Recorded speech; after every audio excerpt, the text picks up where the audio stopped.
By polar depression. انسان میں کبھی تو انشراح ہوتا ہے، ایکٹیویٹی ہوتی ہے، سوچتا ہے اور ایکٹیو کرنے کے لیے، گفتگو کے لیے، بھاگ دوڑ کے لیے طبیعت میں آمادی ہوتی ہے.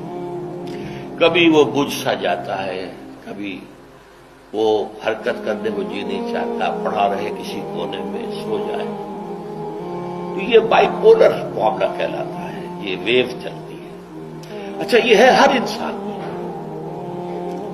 جسے ہم عام طور پر کہتے ہیں موڈ آف ہے بھائی میرا، مجھ سے باتیں کرو.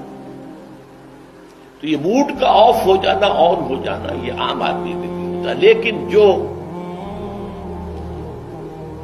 اللہ کے کسی فضل و کرم سے زیادہ ذہین ہو، زیادہ حساس ہو، ان میں پھر یہ جو ویو ہے، یہ زیادہ اونچائی زیادہ نیچائی، زیادہ اونچائی زیادہ نیچائی، اور اس کو پھر ہم کہتے ہیں مرض، بائی پولر.